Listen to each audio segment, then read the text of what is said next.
souhaitons la bienvenue dans votre émission Révèle-moi in Studio. Aujourd'hui, nous continuons notre étude sur les lettres de l'Apocalypse avec une formidable étude sur l'église de Pergame et l'église de Philadelphie.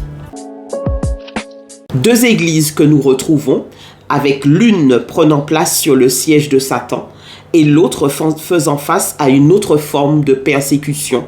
Les Juifs qui se disaient Juifs appartenaient purement et simplement, selon la Bible, à la synagogue de Satan. De Pergame et l'église de Philadelphie nous enseignent à nous, chrétiens du XXIe siècle, que la persécution a le don de nous enseigner et de nous rendre inébranlables en Christ. Bonjour Alain. Bonjour Sandra, bonjour à tous nos auditeurs.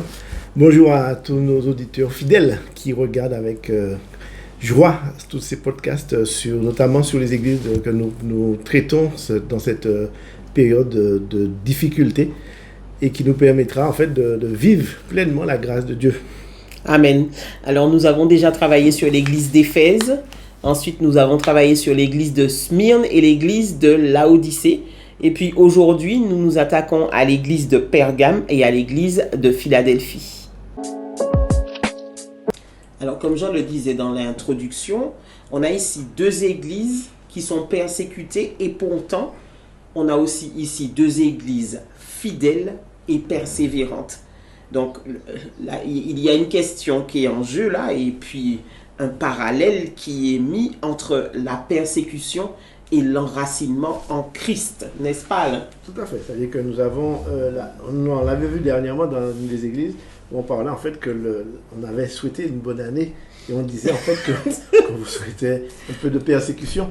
En fait, c'était nécessaire pour l'enracinement en fait, c'était nécessaire pour pouvoir que vous soyez bien assis spirituellement, parce que quoi que lorsque nous voulons suivre Christ et qu'il y a des persécutions, ça nous permet en fait de connaître davantage de choses, d'augmenter notre connaissance.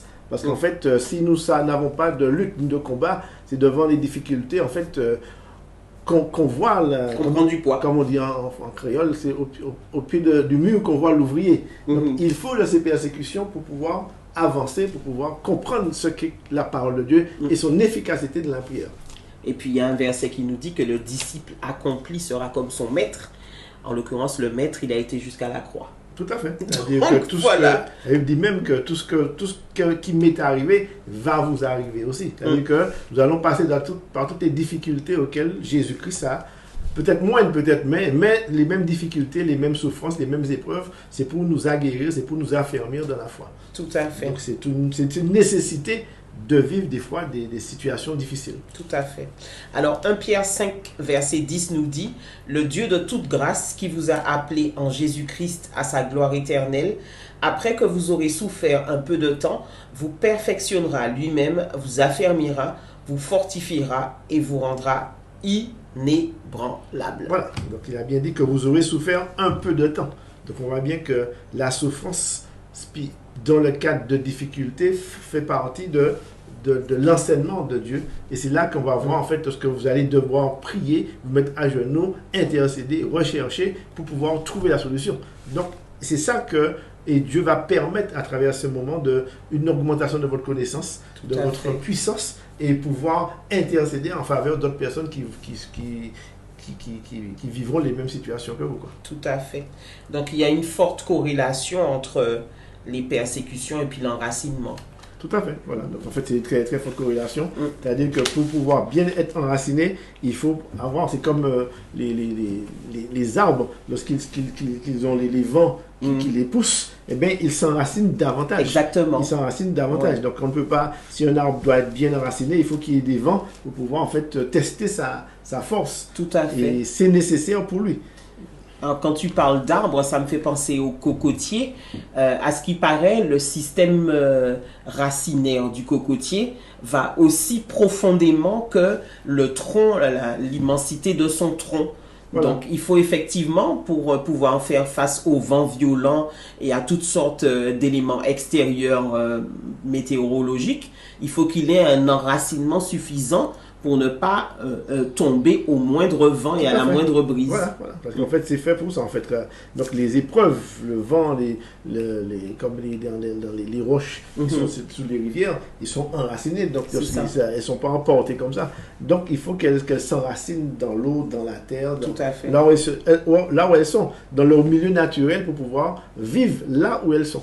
Alors, tu parlais du verbe emporter et il y a justement un verset qui dit pour ne pas être emporté à tout vent de doctrine, il faut être enraciné. Mais voilà. Donc, c'est exactement bien sûr le verset, ne pas être emporté à tout vent de doctrine. Voilà. Parce que si nous ne sommes pas enracinés dans la foi, c'est là qu'on peut être emporté par les vents de doctrine qu'on va voir tout à l'heure à travers Balaam et les Nicolaïtes.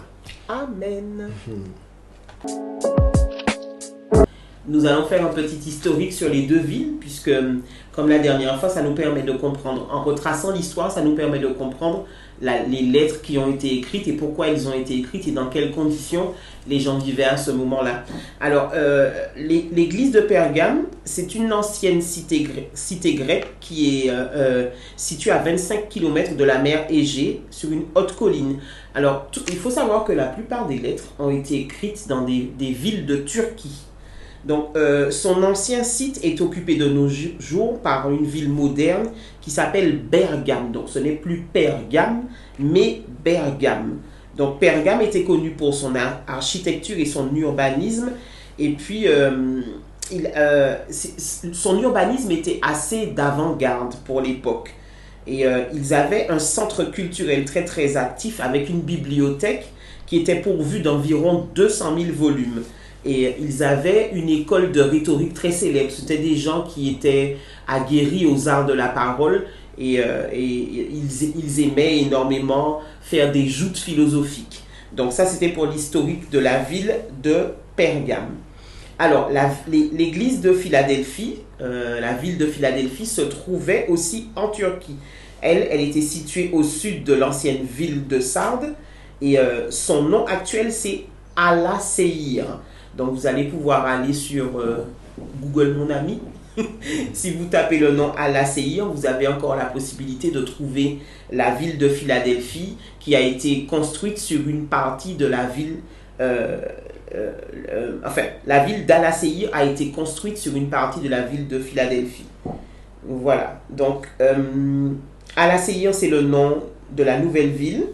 Et cette région, comme presque toutes les régions de Turquie, elles sont sujettes à de nombreux tremblements de terre. Et jusqu'à maintenant, comme on le disait dans l'émission précédente, on a encore des tremblements de terre dans la région.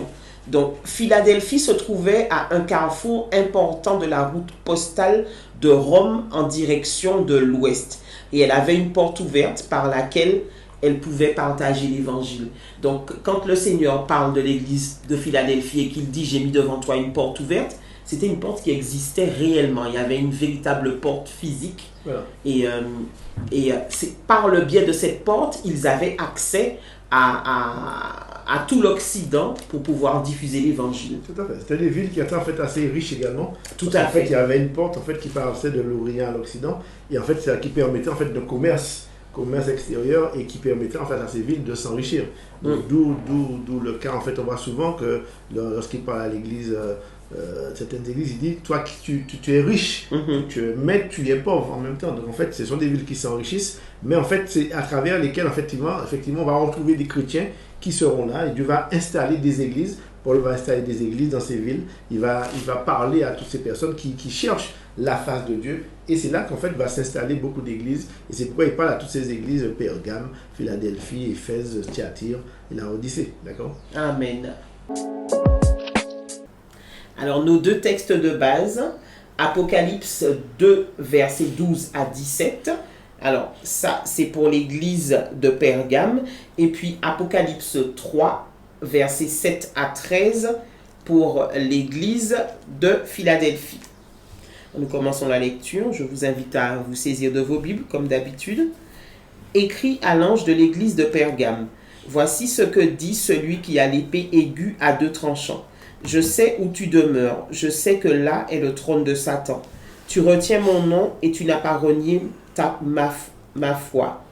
même au jour d'Antipas, mon témoin fidèle, qui a été mis à mort chez vous, là où Satan a sa demeure.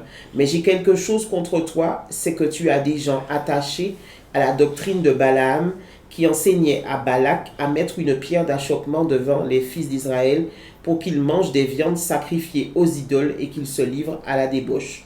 De même, toi aussi, tu as des gens attachés pareillement à la doctrine des Nicolaïtes. Repens-toi donc, sinon je viendrai à toi bientôt et je les combattrai avec l'épée de ma bouche.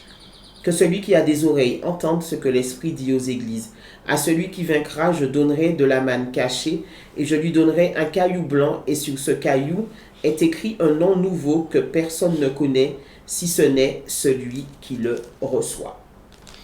Alors nous allons prendre maintenant Apocalypse 3, versets 7 à 13. Écrit à l'ange de l'église de Philadelphie.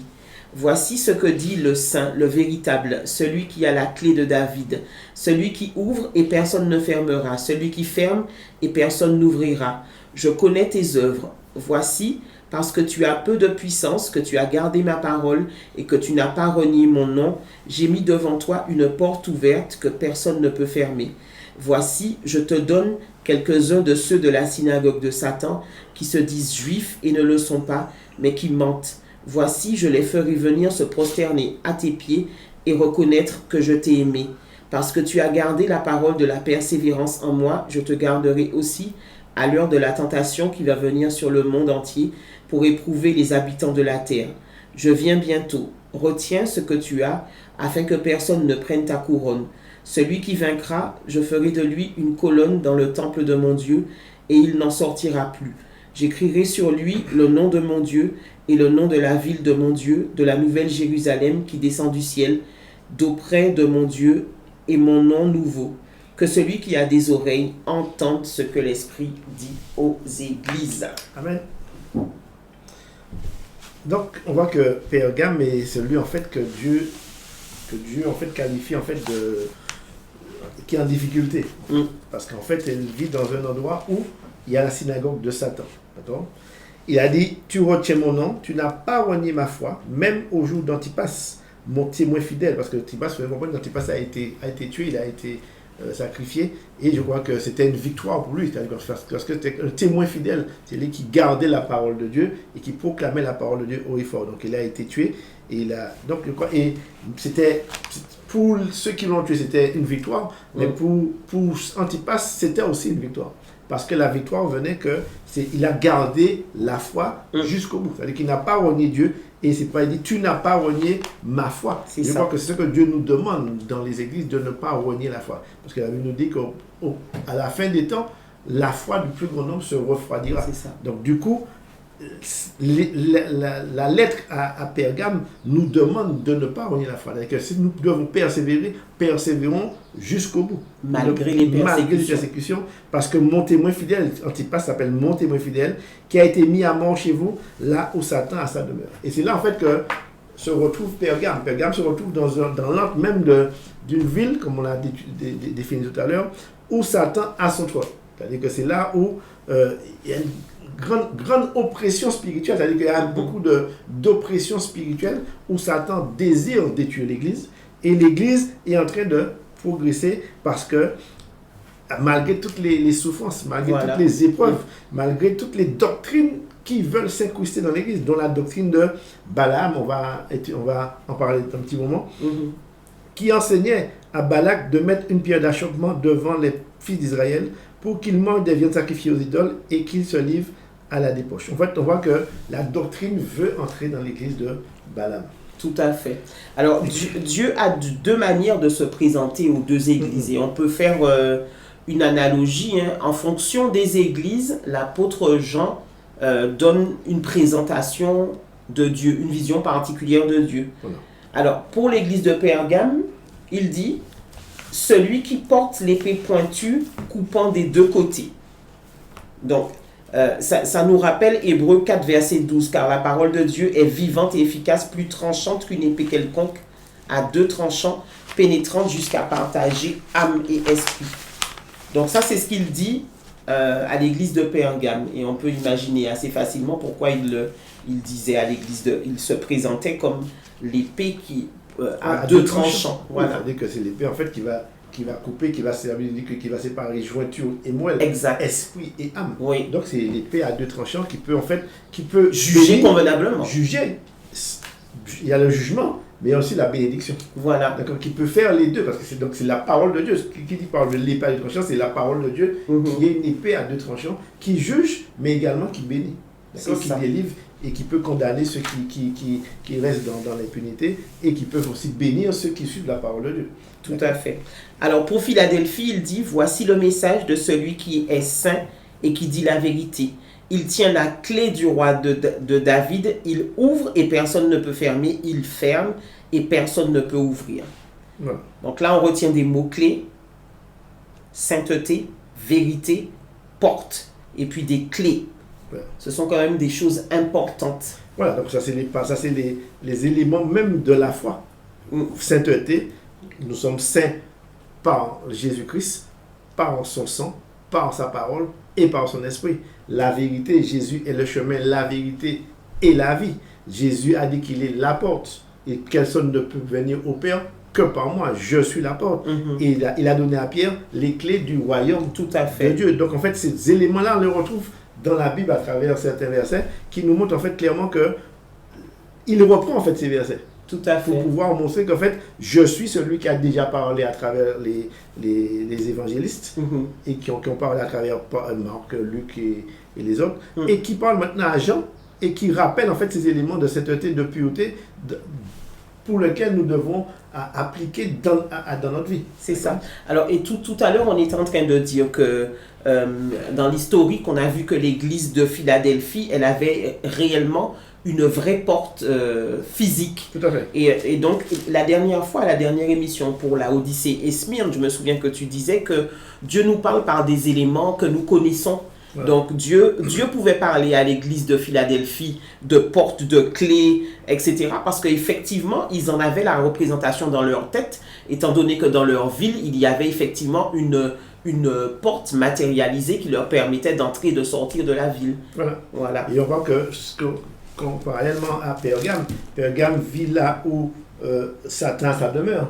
Et il dit en fait que ce sont des gens qui veulent agir dans l'église, alors que Philadelphie, c'est Philadelphie qui va agir sur l'église de Satan. Parce qu'il dit, voici, on te donne ceux de quelques-uns de la synagogue de Satan. Oui. Et là, on voit que Pergame est dans l'église de Satan. En fait, on voit bien que la différence, lorsqu'on garde la foi, parce que dans Philadelphie, il ne fait pas de reproche à Philadelphie. Tout à fait. Quand nous avons l'assurance d'être dans la vérité, dans la parole, en ayant la sainteté, la vérité, était la porte, parce que nous devenons également des portes pour ceux qui ne connaissent pas la parole de Dieu, et il nous donne la clé pour le royaume de Dieu, pour les âmes du royaume de Dieu. Et c'est pourquoi en fait, à Philadelphie, il va faire entrer des gens qui sont de la synagogue de Satan, qui se disent juifs et ne le sont pas, mais qui mentent. Voici, je le ferai venir se prosterner à tes pieds et reconnaître que je t'ai aimé. Tout à fait. On voit une soumission de Satan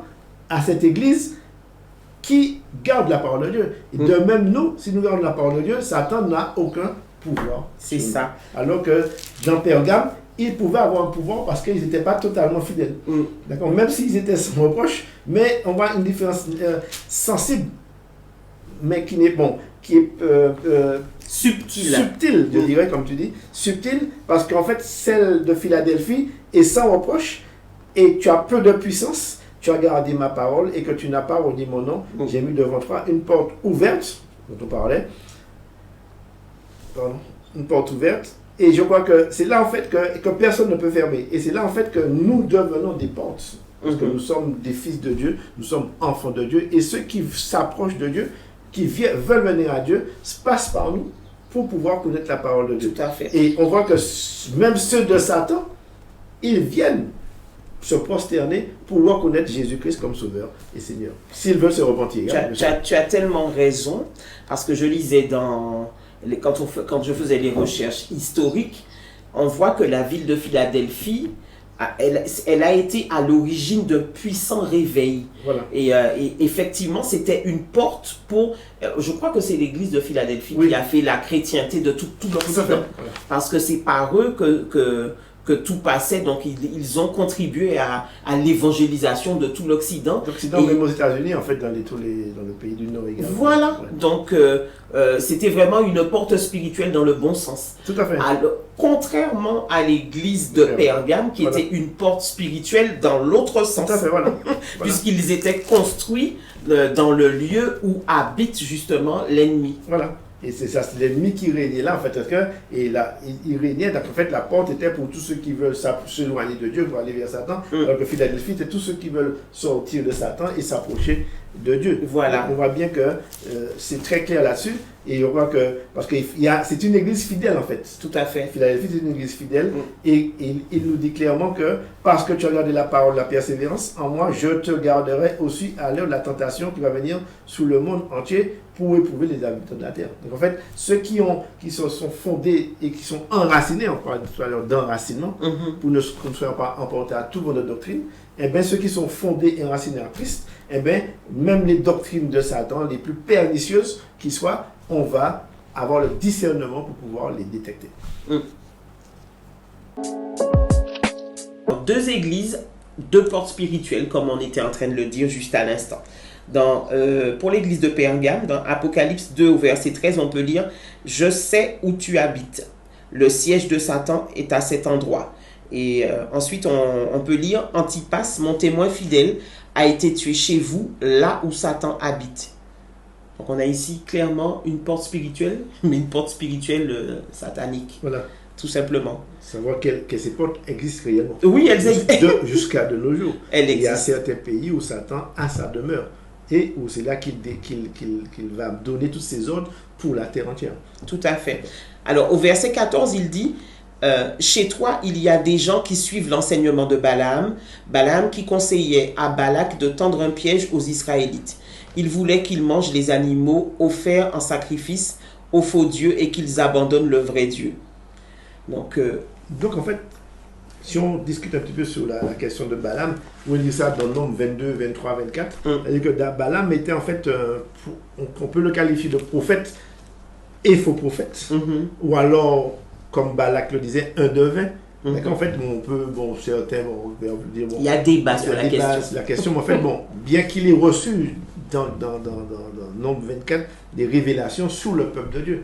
Donc, on voit que cet homme-là, qui était en fait un prophète qui consultait Dieu, parce qu'il a dit, je vais consulter Dieu pour Balak, pour savoir quelle est la volonté de Dieu, comment je vais faire pour maudire un peuple. Et Dieu avait dit à Balaam, je bénis, celui que je bénis ne peut être maudit. Et donc, il devait trouver une solution pour pouvoir faire périr le peuple. Donc, en fait, Balaam s'est laissé entraîner. Quelle est sa doctrine? C'est qu'il fait entrer dans l'église des choses pernicieuses, c'est-à-dire qu'il connaît la parole de Dieu, il sait qu'il la maîtrise, mais il veut la détourner pour pouvoir faire entrer dans l'église de Pergame des choses pernicieuses. Et c'est pourquoi, en fait, dans l'église de Satan, comme Satan on appelle le malin, c'est-à-dire qu'il veut trouver toutes sortes de solutions pernicieuses pour pouvoir détourner le peuple de Dieu. Et là où la malédiction ne peut agir, il fait entrer des choses, en fait, impures, des pensées, des attitudes et des comportements dans l'église. Et c'est ça une doctrine, en fait, ça qualifie d'une doctrine destruction pour pouvoir, en fait, inciter le peuple à pécher devant Dieu. Là où il est béni, là où Dieu le garde, là où Dieu le préserve. Donc, il peut pécher par, comme on dit, par la chair, il peut pécher par une pensée, par des attitudes, des comportements. Et c'est ça, cette doctrine-là que Balaam proclamait dans l'église. Et c'est que, fort souvent, dans nos églises aujourd'hui, c'est-à-dire que lorsque, comment s'appelle, le roi Constantin a vu qu'en fait, la persécution, lorsque la persécution n'agissait plus, il est entré dans l'église et il a commencé en fait à intégrer des choses pernicieuses dans l'église. Et d'où on a vu en fait l'église... Pour détruire de l'intérieur. Voilà, au lieu que l'église puisse commencer à évangéliser, c'est le paganisme qui est entré dans l'église. Et c'est ça qui a fait que l'église, un moment donné dans son évolution, a chuté. Tout à fait.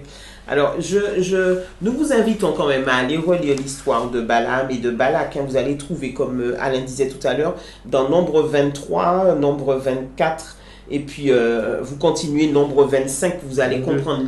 Non, oui, de 22 à 25, vous allez trouver l'histoire de Balaam et de Balak. Et quand je la relisais, d'ailleurs, je vous invite à faire pause. Vous pouvez faire pause sur la vidéo. Moi, des fois, quand je regarde une vidéo que j'ai besoin d'aller au fond des Écritures, je fais pause et je vais lire mon texte pour avoir une vue concrète de ce que je suis en train de regarder.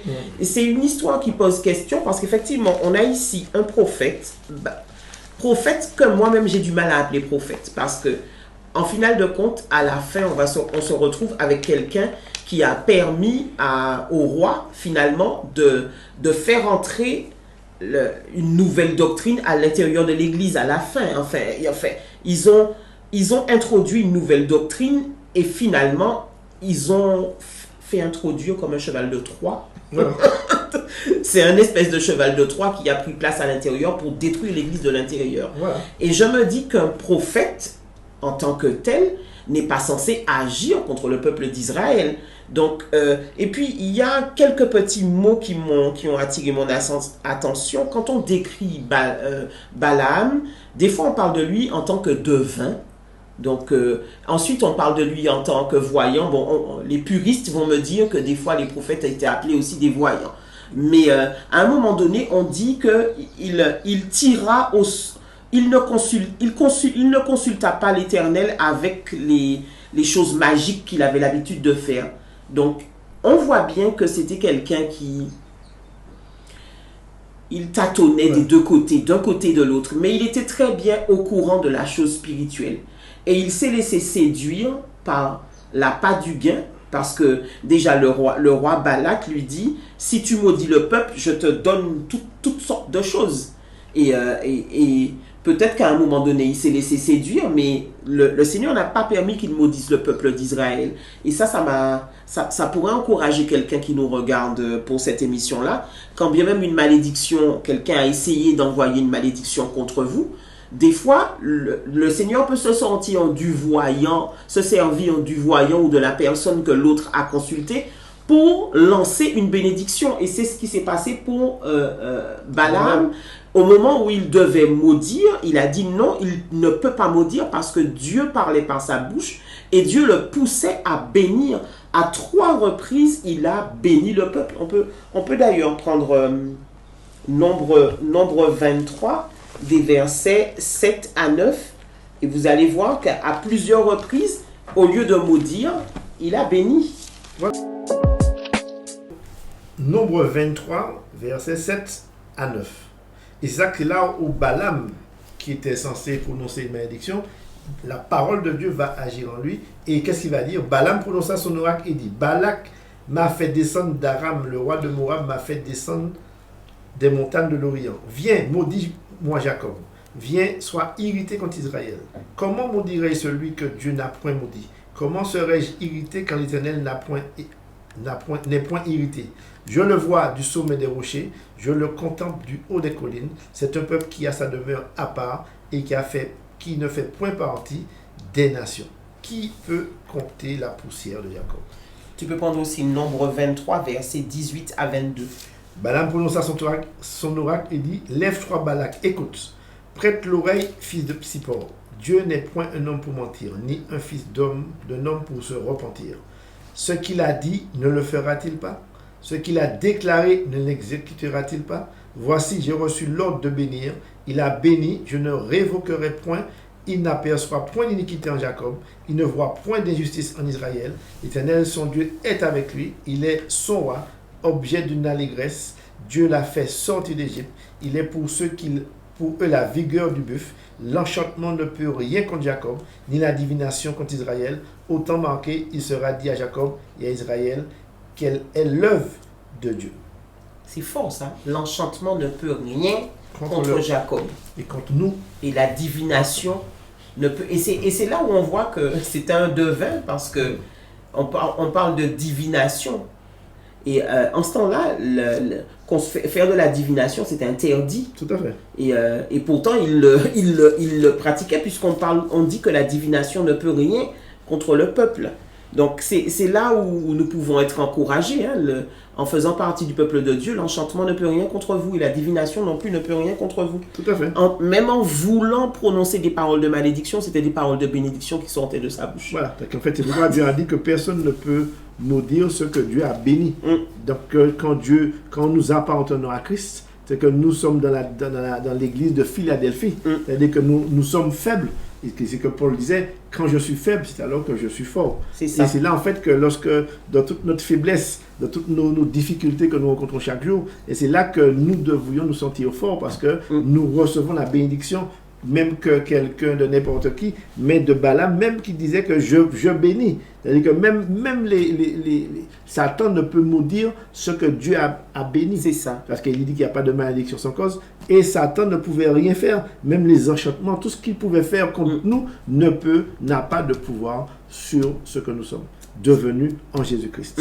La question que je me suis posée, c'est qu'est-ce qui s'est passé? À quel moment Balaam, parce qu'en fait, quand on relit Apocalypse, la lettre à l'église de Pergame, on voit bien que le Seigneur dit, ce que j'ai contre toi, c'est que tu pratiques la doctrine de Balaam. À quel moment il y a eu une chute par rapport à Balaam? En fait, il faut bien comprendre, le contexte c'était qu'il était dans une église où Satan régnait.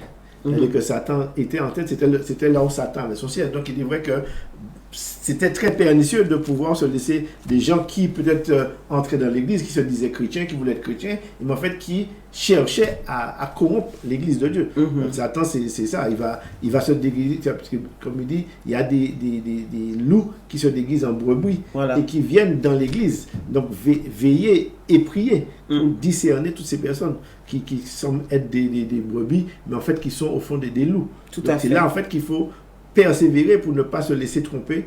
C'est pourquoi la Bible nous dit que mes brebis connaissent ma voix.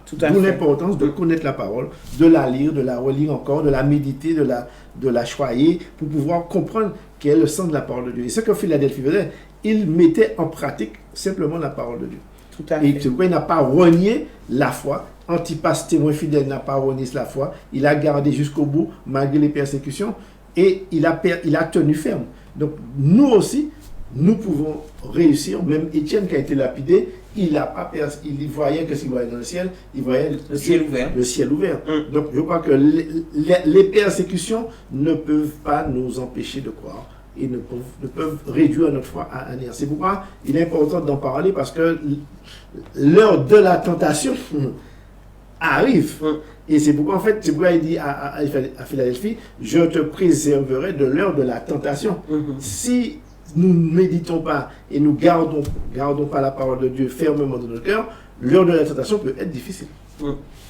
C'est pourquoi nous devons persévérer jusqu'au bout. Mais à quel moment Balaam a-t-il chuté? C'était ça ma question. Il a chuté lorsqu'il a laissé, en fait, lorsqu'il n'a pas obéi à Dieu. Parce que Dieu lui a parlé une première fois, il lui a dit non, tu n'iras pas. Et Balak est revenu à la charge. Et il a redemandé il est revenu vers Dieu pour lui demander, est-ce que j'irai-je? Dieu lui a dit, maintenant, comme tu veux faire ta volonté, je t'ai donné mon ordre. Maintenant, tu veux faire ta volonté, l'homme est libre. C'est à ce moment-là qu'il a chuté. Au moment où il a décidé la deuxième fois d'y aller, il a chuté. Et il a commencé à ne pas écouter Dieu. Et puis on découvre en fait dans Apocalypse, dans la lettre à l'église de Pergame, que ensuite, Balaam s'est complètement transformé. Il me semble que c'est lui qui a donné l'astuce au roi de faire entrer dans l'église des femmes, etc. Donc, pour pouvoir corrompre, comme on disait tout à l'heure, corrompre les gens de l'intérieur, puisqu'il n'arrivait pas à les maudire. Donc, il lui a donné la stratégie de passer par des femmes, de passer par les sacrifices, de manger les sacrifices offerts aux idoles, etc. Donc, on trouve là selon moi, ce n'est plus un prophète, parce que de là à utiliser autant de stratégies machiavéliques pour pouvoir arriver à ses fins, c'est avoir dévié de sa route de manière totale, en fait. Voilà. Ce qu'il dit dans Nombre 25, Israël demeurait à Sittim et le peuple commença à se livrer à la débauche avec les filles de Moab.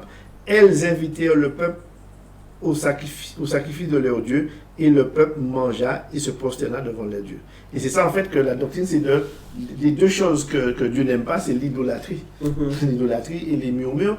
Et ce qui s'est passé, c'est que l'idolâtrie est entrée à sacrifier, comme il dit, avec leur Dieu, à se prosterner devant leur Dieu. Et c'est là en fait que le peuple d'Israël a chuté. C'est que par le péché, et non pas parce que Dieu n'avait pas béni, mais comme Dieu est le péché, eh bien, le fait d'avoir péché, de se livrer avec les filles à la débauche et de sacrifier, procéder devant les dieux étrangers, eh bien, Dieu n'aime pas ça.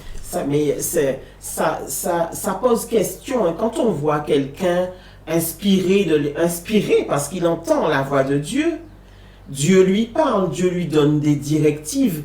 Et puis, quand on voit quelqu'un se vautrer, j'ai envie de dire, aussi fortement, pour nous, je sais pas, il nous faut faire attention, hein, parce que moi, ça me pose question, ce genre de situation-là, parce que je me dis que Balaam, c'était pas n'importe qui, finalement. Il entendait la voix de Dieu, et puis de là à passer d'une position où on entend la voix de Dieu, à passer à une autre position, où on donne des stratégies pour détruire le peuple de Dieu, il y a un écart qui est certain. Parce qu'en fait, c'est la part du gain. En fait, c'est la part du gain, c'est-à-dire que la richesse l'a corrompu et il n'a pas su résister pour ne pas dire non, Dieu a béni, je fais confiance à Dieu, donc je me retiens. Non, je crois qu'il s'est laissé corrompre, c'est la corruption. Et fort souvent les honneurs ce qui s'est passé dans les églises d'antan. C'est-à-dire que lorsque le triomphe de l'église, pensons-nous, lorsque le roi Constantin a ouvert la porte, il a créé les églises, et bien les fausses doctrines ont commencé à entrer à travers les mythologies. On a commencé à prier pour les morts, on a commencé à faire le signe de croix, on a commencé à adorer les anges et les saints, on a fait la messe, on a fait des choses, célibat des prêtres, excrémention et les cultes dédiés à Marie. En fait, toutes ces choses-là sont entrées dans l'église subtilement, qu'on pensait, alors que c'était des cultes de païens qui sont entrés dans l'église. Peut-être que beaucoup n'ont pas compris ce qu'on dit aujourd'hui là, mais c'est ça en fait qui s'est produit à travers les siècles précédents, donc au début de l'église chrétienne. Donc c'est entrer dans l'église et détruire de l'intérieur. Détruire de l'intérieur. Puisqu'on ne peut pas maudire ce que Dieu a béni. Voilà. Mais par contre, on peut infiltrer, c'est le mot, le verbe. Infiltrer et puis détruire de l'intérieur. C'est un cheval de Troie. Beaucoup de stratégies militaires sont comme ça en fait. La CIA agit comme ça. Ils vont infiltrer les peuples, ils vont infiltrer les gouvernements pour pouvoir détruire de l'intérieur. Parce que beaucoup de stratégies tactiques militaires ont été comme ça. C'est-à-dire qu'on va infiltrer l'ennemi, comme on dit, et pour pouvoir entrer chez lui, voir qu'est-ce qu'il fait, et puis le détruire de l'intérieur. Et c'est ça en fait que Satan a fait pour le peuple d'Israël. Tout à fait. Alors, tout à l'heure, tu parlais des loups au milieu des brebis. Donc, on va revenir sur cette question-là, la question des loups au milieu des brebis. Donc, dans la lettre adressée à l'église de Philadelphie, on peut lire dans Apocalypse 3 au verset 9, « Les gens de la communauté de Satan disent qu'ils sont juifs, mais ils ne le sont pas, ils mentent. » Et ensuite, dans 1 Jean 4 au verset 1, on peut lire « Bien-aimés, n'ajoutez pas foi à tout esprit, mais éprouvez les esprits pour savoir s'ils sont de Dieu, car plusieurs faux prophètes sont venus dans le monde. » Tout à fait. C'est-à-dire que là, c'est très important ce verset parce qu'en fait, n'ajoutez pas foi à tout esprit. Et la Bible nous dit qu'aucun esprit ne peut dire que Jésus est Seigneur si cela lui a été donné du Saint-Esprit. C'est la manière de contrôler, de savoir si un esprit qui nous parle vient de Dieu. Qui est Jésus pour toi? Est-ce que Jésus est ton Seigneur et ton Maître? Il faut que l'esprit réponde, oui, Jésus est mon Seigneur et mon Maître. Ça. Il peut dire que Jésus est Dieu, Jésus est vivant, oui, mais pour lui-même, à l'esprit qui parle, qui est Jésus pour lui? Est-ce que Jésus est son Seigneur et son Maître? Et il ne pourra jamais le dire si cela vient de cet esprit. Et c'est là, en fait, que nous devons, dans nos églises, apprendre à contrôler, à discerner pour pouvoir éprouver les esprits qui viennent prophétiser. Parce qu'une prophétie sort très facilement, mais d'où sort-elle? La Bible nous dit, faut sonder. Éprouver les esprits. Tout à fait. Esprit qui a parlé, est-ce que Jésus est ton Seigneur et ton Maître? Donc, ce n'est pas interdit de demander à l'esprit qui a parlé, est-ce que Jésus est ton Seigneur et ton Maître? Parce qu'aucun, la Bible dit je crois que c'est dans Acte 4, aucun esprit ne peut dire que Jésus-Christ est Seigneur si cela lui a été donné du Saint-Esprit. Tout à fait. Et c'est encore le Saint-Esprit qui revient pour nous aider dans cette mission. C'est lui qui va nous aider dans la mission de vérité, pour nous permettre de discerner le bon du mal, le bon grain de l'ivraie. Pour le final, par rapport aux 2 lettres, on dit « Tu as gardé fidèlement ma parole, alors moi aussi je te garderai au moment du malheur, car le malheur viendra sur le monde entier pour voir la valeur des habitants de la terre. » Quelle promesse. Donc, et il dit bien le monde entier pour voir la valeur des habitants de la terre. Donc quelle est notre position, quelle est notre foi, quelle est notre détermination? Est-ce que nous sommes des chrétiens persévérants ou pas? Si nous avons reçu l'ordre que Dieu donne à tout son peuple, aller prêcher la bonne nouvelle. Et je crois que c'est là en fait que nous avons de la valeur en Christ, certainement, mais il veut que cette valeur soit une évidence pour tout un chacun. C'est ça. Et puis il y a des récompenses pour les vainqueurs. Premièrement, manger les fruits de l'arbre de vie. Deuxièmement, être une colonne dans le temple de Dieu. Et puis le nom de Dieu inscrit sur les vainqueurs. Voilà, donc en fait, cet arbre que nous n'avons jamais mangé, parce que nous avons dû le manger avec Adam et Ève, ils n'ont pas permis qu'on puisse le goûter, mais la promesse est de revenir à cet arbre de vie. Heureusement quand même qu'on ne l'a pas mangé cet arbre, parce que pour être dans cette vie-là de manière éternelle, heureusement que Dieu a été sage pour l'enlever de notre chemin. Oui, parce qu'on n'aurait pas pu... Donc si on avait mangé l'arbre de vie, en fait, on ne serait pas dans cet état. Maintenant, parce qu'ils n'ont pas mangé, ils ont pris l'arbre de la connaissance du bien et du mal, on a dévié. Mais s'ils avaient goûté en premier à l'arbre de vie, je crois qu'en fait, notre vie aurait été bien merveilleuse. On n'aurait même pas eu tous ces problèmes de conversion, nous aurions été convertis à la base. Je crois qu'en fait, c'est pourquoi en fait, Dieu a mis l'ange dans le jardin d'Éden pour empêcher qu'il revienne manger de l'arbre de vie. D'accord? Et la Bible nous dit d'être une colonne dans le temple, c'est-à-dire qu'une colonne, en fait, c'est ce qui soutient dans les anciens. Il y avait une colonne, le poteau principal, c'est dessus que est appuyé toute la bâtisse. Et si nous sommes une colonne dans le temple, je crois que nous sommes vraiment à la bonne place. Oui. Alors, dans le verset que je viens de lire, il y a quand même un petit endroit où on nous dit qu'il y a une persécution, il y a un grand malheur qui arrive pour sonder les habitants de la terre. Donc, voilà.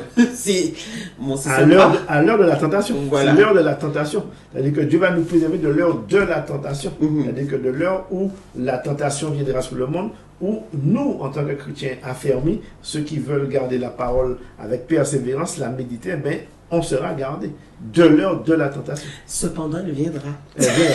Ah, mais oui, elle viendra. Cependant, elle viendra. Alors, ce sera pratiquement la même chose que pour le peuple d'Israël quand ils étaient en Égypte. Les plaies sont tombées, ils étaient encore en Égypte et les plaies sont tombées pendant qu'ils étaient encore en Égypte. Parce qu'en fait, une chose, c'est que ce qui s'est passé avec Balaam, c'est-à-dire que Balaam, la tentation de faire entrer dans l'église le peuple d'Israël le péché, mais que tout ça se passe avant l'enlèvement. C'est-à-dire qu'avant que le peuple d'Israël entre en terre promise. Donc nous aussi, avant d'entrer dans le royaume de Dieu à travers l'enlèvement, nous serons tentés pour savoir à travers toutes ces mêmes choses. C'est-à-dire que ce qui s'est passé à petite échelle. À petite échelle va se passer à grande échelle. La Bible, Salomon dit qu'il n'y a rien de nouveau sur la terre. C'est-à-dire que tout ce qui est a déjà été. Donc ce qui a été avec le peuple d'Israël à petite échelle va se reproduire. C'est-à-dire que la tentation à l'échelle de la terre. On sera, dans nos églises, sera infiltré des gens de Balaam pour pouvoir tester. Et certains vont succomber et ils vont se laisser happer par la parole, par les œuvres. Et des gens de Balaam, il y en a, parce que dans nos églises, effectivement, il y a des infiltrés de la franc-maçonnerie, infiltrés des fois de la sorcellerie, et ils sont au milieu de nous. Il y a un pasteur qui est africain qui avait témoigné de ça, qui disait qu'en fait, il s'infiltrait les églises pour pouvoir les faire chuter. Donc en fait, ce qui s'est passé là avec Balaam et Balak, c'est-à-dire que c'était avant l'entrée en terre promise. Donc avant l'entrée dans le royaume de Dieu à travers l'enlèvement, leur tentation va revenir encore éprouver, pour épurer ceux qui croient et ceux qui ne croient pas. C'est-à-dire que ce sera encore ce qu'on appelle, on sera émondé. Le peuple sera émondé. En fait, lorsqu'il y a un arbre qui pousse, on va le couper, on va le tailler pour qu'il puisse redonner. En fait, on va se dire, mais l'épreuve, c'est ça en fait. L'épreuve, c'est ça, c'est pouvoir savoir quelle est notre position en Christ pour pouvoir tenir ferme. Donc, bien comprendre que ce que nous disons aujourd'hui à travers Balaam, c'est ce qui va se produire dans les temps présents. C'est pourquoi dans Apocalypse 3, il reprend la doctrine de Balaam. Donc, elle est toujours d'actualité. Tout à fait. Alors, j'ai envie de dire que celui qui a des oreilles entende ce que l'Esprit dit aux églises. Voilà. C'est la meilleure conclusion que l'on puisse faire, c'est-à-dire que écoutez attentivement, prêtez l'oreille à la parole de Dieu, mettez-la en pratique. Et je crois que et veillez et priez en tout temps. Soyez attentifs à la voix de l'Esprit qui va vous conseiller d'aller ou de ne pas aller, de faire ou de ne pas faire. Soyez très attentifs pour ne pas tomber dans la doctrine de Balaam, parce qu'il y a une doctrine qui s'appelle la doctrine des Nicolaïtes, qui veut dire vainqueur des peuples. C'est-à-dire que l'ennemi, que le monde ne soit pas votre vainqueur, mais que vous soyez vainqueur en Jésus-Christ. Amen, amen, amen. Ainsi que se termine cette belle émission, nous vous remercions de l'avoir suivi et puis nous vous disons à la semaine prochaine. Que Dieu vous bénisse. Nous remercions de l'avoir suivi. Moi, je vais reprendre. Top, c'est bon? Mesdames et messieurs, bienvenue dans votre émission Révèle-moi in Studio. Bonjour Sandra. Bonjour Anne. Aujourd'hui, nous allons parler du fonctionnement des différents micros de ce studio. Alors, notre deuxième micro n'est pas là, on le salue au loin. On remercie la régie Fanuel qui nous fait un coucou au loin. On remercie Sandra, la maquilleuse de Sandra. J'espère que tout va bien, j'espère que tout va bien se passer. Nous remercions le Seigneur pour tout ce qui va se faire dans cette émission. Et voilà, et voilà, et voilà.